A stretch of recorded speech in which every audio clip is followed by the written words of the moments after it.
Bonjour à tous, je suis très contente de vous voir aujourd'hui. D'habitude on commence une prédication, on finit une prédication avec une question. Mais cette fois j'aimerais commencer avec une question. De quoi avez-vous besoin aujourd'hui ? De quoi as-tu besoin aujourd'hui ? Ne pense pas au mais, au si. Si quelqu'un pouvait te donner tout ce dont tu as besoin, tout ce que tu aimerais, qu'est-ce que tu demanderais ? De quoi as-tu besoin aujourd'hui ?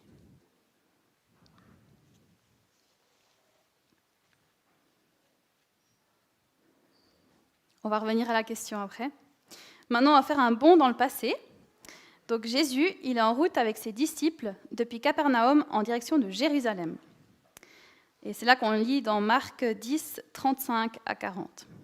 Pour ceux qui veulent chercher dans la Bible, sinon je l'ai affiché aussi, 35 à 40. Jacques et Jean, les fils de Zébédée, s'approchèrent de Jésus et lui dirent : « Maître, nous voudrions que tu fasses pour nous ce que nous te demanderons. » Il leur dit : « Que voulez-vous que je fasse pour vous ? Accorde-nous, lui dirent-ils, d'être assis l'un à ta droite et l'autre à ta gauche quand tu seras dans ta gloire. » Jésus leur répondit : « Vous ne savez pas ce que vous demandez.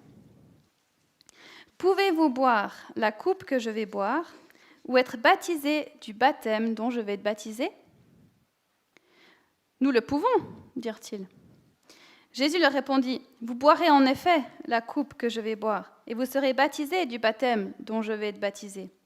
Mais quant à être assis à ma droite ou à ma gauche, cela ne dépend pas de moi et ne sera donné qu'à ceux pour qui cela est préparé. » Alors, comme à cette époque, il y avait l'oppression de l'Empire romain, les Juifs y croyaient que le Messie, il les libérerait de cette emprise. Donc quand Jacques et Jean demandent à Jésus d'être assis à côté lorsqu'il sera dans sa gloire, il est probable qu'ils lui demandent d'avoir des places d'honneur dans son futur royaume, qu'ils croient que Jésus aura sur terre. Mais comme quelques versets plus haut, Jésus leur dit qu'il va mourir, ressusciter, il est possible qu'il lui demande d'avoir des places d'honneur dans le ciel. Dans tous les cas, on sait qu'il demande à obtenir un privilège. Jésus leur dit d'abord qu'ils ne savent pas ce qu'ils demandent. Est-ce que nous, on sait ce qu'on demande à Dieu des fois ? Pour que lui puisse s'asseoir sur son trône, il doit boire une coupe bien spécifique. Alors on peut aller à la slide suivante. Ils ne doivent pas boire une coupe de vin, ce sera l'illustration, mais une coupe, c'est juste imagé, c'est-à-dire en fait passer par des souffrances. Alors, est-ce qu'on sait ce que l'on demande ?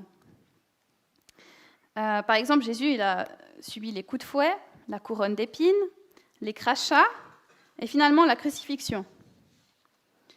Alors bien sûr qu'en tant que Dieu, il a déjà sa place de gloire au ciel, mais en tant qu'humain, il a accepté de traverser ces choses pour nous sauver et il a reçu la place qui est la sienne maintenant. C'est-à-dire qu'il règne sur toute chose.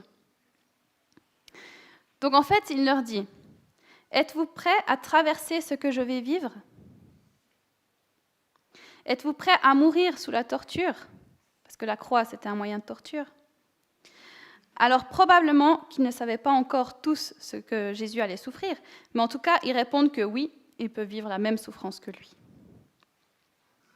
Et Jésus leur dit : « Effectivement, ils vont vivre la même chose que lui. Ils vont traverser ces mêmes souffrances.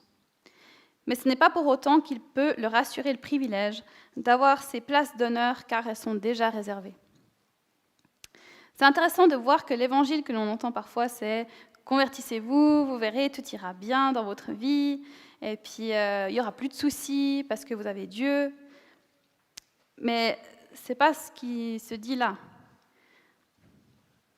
Jésus leur dit « Vous allez souffrir de la même façon que moi je vais souffrir. » Alors ça ne veut pas dire qu'on va forcément vivre le martyre, d'accord ? Mais ça veut dire qu'on a tous notre coupe à boire. On a tous notre lot de souffrances à vivre, à traverser. Alors parfois, nous croyons connaître les plans de Dieu, et lorsque nous lui adressons une requête, Nous ne savons pas ce que nous sommes réellement en train de lui demander. Il ne nous a pas promis une vie facile, mais Jésus a beaucoup souffert et il peut nous comprendre dans les moments difficiles de notre vie. De plus, il nous a promis qu'il serait avec nous tous les jours. Alors c'est sûr qu'en ce sens, la vie, elle est beaucoup plus facile que d'autres personnes, parce qu'on sait à qui on peut s'accrocher, on sait qu'on a un Dieu tout-puissant. Et lui, il peut nous aider, il peut nous soutenir, il peut nous donner confiance en nous, il peut nous donner des moyens pour traverser cette tempête qu'on est en train de vivre. Que quelqu'un qui ne connaît pas Dieu, malheureusement, à qui il s'accroche, à quoi il s'accroche. Mais on a quand même notre lot de souffrances à traverser. Continuons maintenant la lecture dans Marc 10, on va lire les versets 41 à 45.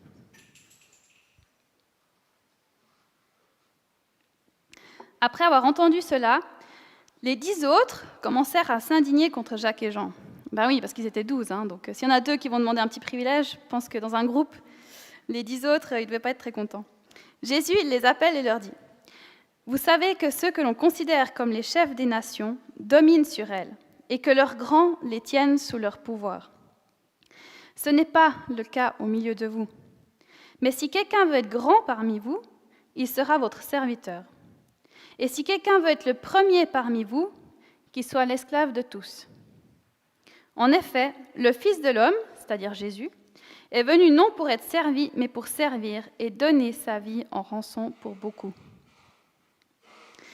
Alors, qui d'entre nous ne serait pas indigné de voir 2 personnes de notre groupe aller vers Jésus, lui demander une place d'honneur ? Imaginez, on est là à l'Escale, on loue tous Dieu, on aimerait tous certaines choses, et puis il y en a 2 d'entre nous, seulement 2, qui vont vers Jésus et disent « Hey, est-ce que je peux avoir, s'il te plaît Est-ce que nous, on ne se dirait pas « Mais moi aussi, j'ai envie, en fait. Pourquoi tu es allé demander ?» En réalité, Jacques et Jean ont osé demander tout ce que tout le monde souhaitait dans son cœur. Vous savez comment je sais ça ? Dans le chapitre avant, dans le même évangile, les disciples, ils avaient parlé ensemble pour savoir qui était le plus grand. Donc en fait, tout le monde se posait la question, comment je peux être le plus grand ? Est-ce que c'est toi ? Est-ce que c'est moi ? Et là, les 2 frangins, ils se sont dit, allez, on va demander à Jésus. Jésus leur avait alors déjà dit que celui qui veut être le premier sera le dernier et le serviteur de tous. Donc cette fois-ci, il va plus loin dans son propos. Il leur explique qu'entre eux, ils ne doivent pas fonctionner comme dans le monde. Entre nous, on ne doit pas fonctionner comme dans le monde. Ils ne doivent pas vouloir dominer ou tenir les autres sous leur pouvoir. Mais au contraire, c'est celui qui sert qui sera vu comme étant grand, et c'est celui qui sera esclave de tous qui sera vu comme étant le premier. Jésus lui-même, qui est certes 100% homme, mais aussi 100% Dieu, aurait pu se faire servir. Déjà qu'il vient sur terre, de son royaume où tous les anges le servent, il vient sur terre en tant que bébé, il grandit, il aurait quand même pu choisir en tout cas d'être prince. Non, il a servi depuis sa naissance jusqu'à sa mort. Sa mort et sa résurrection en elle-même étaient pour nous donner accès à la vie éternelle. Il nous a tellement aimés qu'il est mort pour nous, qu'il s'est sacrifié, il a tout donné, même sa vie. Le verset 45 de ce chapitre est d'ailleurs le verset central de l'Évangile. En effet, le Fils de l'homme est venu non pour être servi, mais pour servir et donner sa vie en rançon pour beaucoup. C'est ça qui est au milieu de Marc. C'est ça qui est important. Ne soyons pas indignés parce que les autres demandent à Dieu, par ce qu'ils demandent. Il saura leur répondre de la bonne manière. Osons demander à Dieu nous-mêmes. Il décidera d'accepter ou de refuser notre requête. De notre côté, il faut être prêt à recevoir sa réponse, quelle qu'elle soit. On peut tout demander à Dieu. Et en plus, il peut tout faire. Et en plus, il nous aime, on le sait. Mais parfois, il refuse certaines choses parce qu'il sait pourquoi. Parfois, il accepte certaines choses, il sait aussi pourquoi. Osons lui demander. Osons être comme Jacques et Jean pour lui dire, en fait, c'est ça qu'on aimerait bien. Est-ce que c'est possible ? Alors bien sûr, c'était un peu prétentieux. Oui, nous, on peut souffrir la même chose, t'inquiète, on va gérer. Mais on peut quand même aller lui demander. On peut avoir une relation avec Dieu où on peut tout lui dire, ce qui est dans notre cœur. Mais sommes-nous prêts à la réponse ? Et surtout, ne cherchons pas à dominer, mais servons les autres autour de nous avec les dons et talents que Dieu nous a donnés. Alors on va aller plus loin, on va aller dans Marc 10, 46 à 52, on va continuer le récit.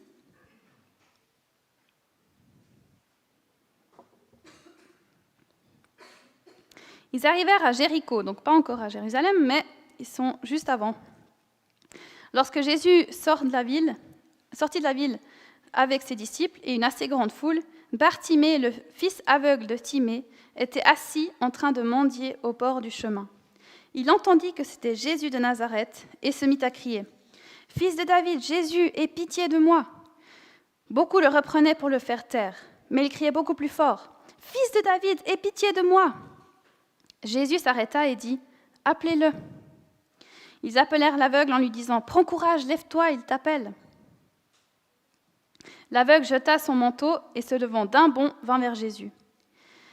Jésus prit la parole et lui dit « Que veux-tu que je fasse pour toi ?» Mon maître, lui répondit l'aveugle, « Que je retrouve la vue. » Jésus lui dit « Vas-y, ta foi t'a sauvé. » Aussitôt, il retrouva la vue et il suivit Jésus sur le chemin. Donc les voilà qui arrivent à Jéricho. Ils traversent la ville, ils ressortent de la ville, et il y a une grande foule qui les suit. Et là se trouve un mendiant aveugle. Il entend que c'est Jésus, alors il crie pour se faire entendre par lui. Mais tout le monde veut le faire taire. Et là, on se dit, non mais franchement, les gens, ils ne sont vraiment pas sympas. Hein. Et puis, qu'ils le laissent voir Jésus, il ne leur a rien fait, ce pauvre homme. Mais malheureusement, je ne suis pas certaine que nous aurions, ou du moins que moi, j'aurais réagi différemment. Des mendiants, on en voit encore aujourd'hui. Bon, alors en Suisse, ils n'ont pas le droit, c'est pour ça qu'on ne les voit pas trop, mais je pense que vous avez tous déjà rencontré aussi quelqu'un qui nous demande de l'argent dans la rue. Et je ne sais pas pour vous, mais moi, je ne sais jamais comment réagir, malheureusement. Ça me rend triste, bien sûr, mais je me sens mal à l'aise. Est-ce que je sors mon porte-monnaie ? Si oui, combien je donne ? Et si je donne, que va-t-il faire de cet argent ? Va-t-il vraiment s'acheter à manger ? Je dois répondre à toutes ces questions en une fraction de seconde et puis me décider. Mais je crois que ces personnes ont encore plus besoin de l'argent. C'est du respect et de la considération. Un jour, je bataillais intérieurement lorsque quelqu'un m'avait demandé des sous. Je n'ai pas regardé la personne et j'ai marmonné un nom rapide tout en marchant très vite à côté. Et j'ai senti que je devais m'arrêter vers cette personne. Je disais à Dieu, d'accord, mais combien je donne ? Et j'ai senti que ce n'était pas la quantité d'argent qui était importante, mais que quelqu'un la considère. Alors je me suis assise à côté d'elle, on a discuté, je lui ai proposé de prier, j'ai prié pour elle, et quand j'avais fini de prier, je me suis dit, bon, bah voilà, c'est fini, je vais me lever, je vais partir. Puis en fait, elle a commencé à prier aussi. Et là, franchement, j'ai été très touchée. Ces personnes, ils reçoivent 1000 refus, à peine prononcés. Tous les jours, ils reçoivent tellement de refus. On les regarde à moitié, et en plus, ils portent le poids de leur vie sur leur épaule. Pour Bartimée, c'était encore pire. Il ne voit rien. Tous les jours, c'est la même chose. Il se lève le matin et il part mendier. C'est la routine. Est-ce que vous avez déjà passé une mauvaise journée ? Je pense que oui, on a tous passé des mauvaises journées. Est-ce que vous l'avez revécu en boucle ? J'espère pas. Mais lui, oui, c'est ça. C'est ça son quotidien. C'est pas un jour ci, un jour ça, je peux aller chercher du travail ailleurs. Non. Tous les matins, il se lève, il va dans la rue, il s'asseye, il espère recevoir quelque chose, il espère recevoir un peu de respect, et il doit repartir. Mais aujourd'hui, c'est différent.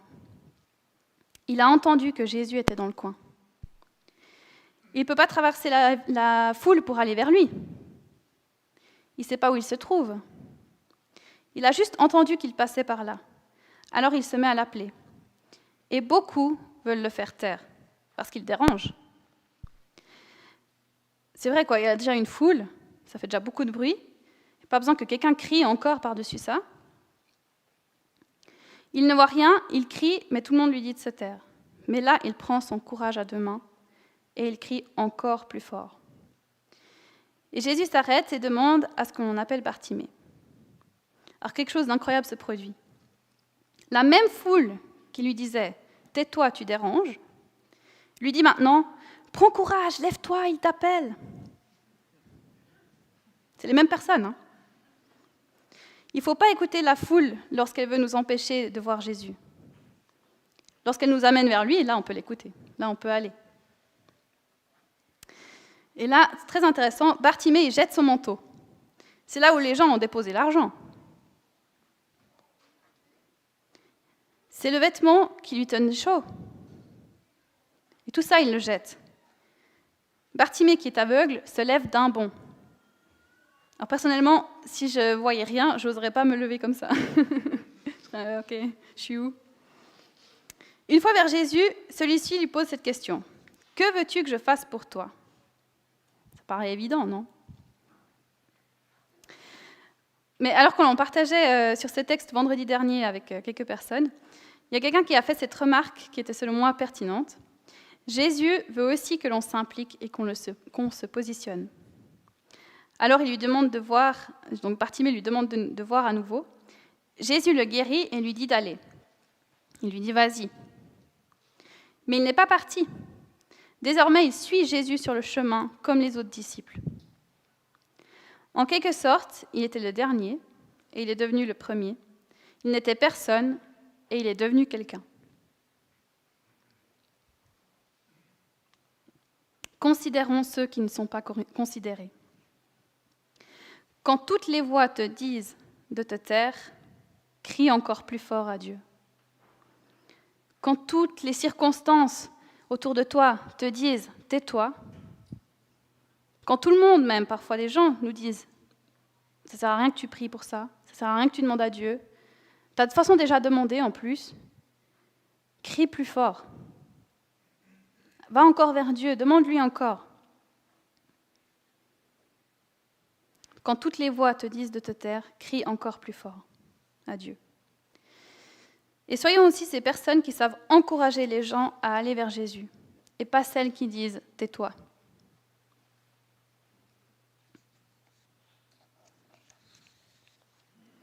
Donc, nous ne connaissons pas les plans de Dieu. Alors gardons-le en tête, ce fait qu'on ne connaît pas les plans de Dieu lorsqu'on lui adresse une requête. Mais osons lui demander, en s'attendant à ce que sa réponse soit oui ou non. Ne soyons pas indignés parce que les autres demandent à Dieu, il saura leur répondre de la bonne manière. Dieu ne nous a pas promis une vie facile, mais Jésus nous comprend et il nous a promis qu'il serait avec nous tous les jours. Ne cherchons pas à dominer, mais servons les autres autour de nous avec les dons et talents que Dieu nous a donnés. Considérons ceux qui ne sont pas considérés. Quand toutes les voix te disent de te taire, crie encore plus fort à Dieu. Soyons ces personnes qui savent encourager les gens à aller vers Jésus et pas celles qui disent « tais-toi ».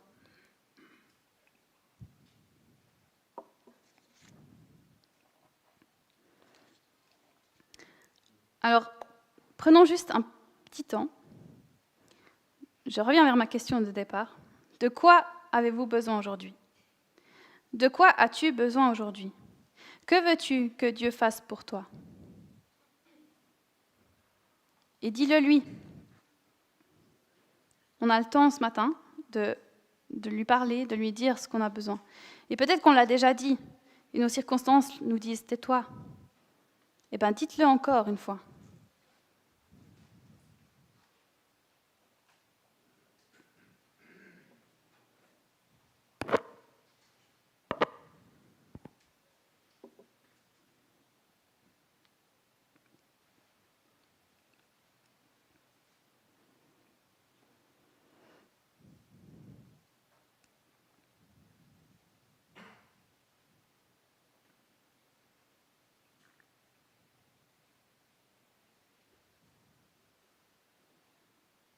Merci Jésus parce que tu écoutes nos requêtes, quelles qu'elles soient. Merci parce que tu sais ce qui est bon pour nous et tu sais donc ce que tu peux accepter de nous donner ou ce qui est mieux de nous refuser. On peut te faire confiance et te suivre. Aide-nous, s'il te plaît, à prendre exemple sur toi, en servant les gens autour de nous, plutôt que de vouloir dominer. Je te prie de nous aider à considérer les personnes qui sont autour de nous et de nous aider aussi à les amener toujours plus près de toi. Merci parce que tu es avec nous dans les moments difficiles. Je te prie de nous aider à crier plus fort à toi, même et surtout quand toutes les voix autour de nous nous disent de nous taire. Amen. J'aimerais vraiment vous encourager cette semaine à faire quelque chose, à aller devant Dieu et lui dire « Voilà ce que j'aimerais bien que tu fasses pour moi. Voilà ce dont j'ai besoin. » Et d'écouter sa réponse. Oui, non, pourquoi, comment ? Il vous répondra certainement.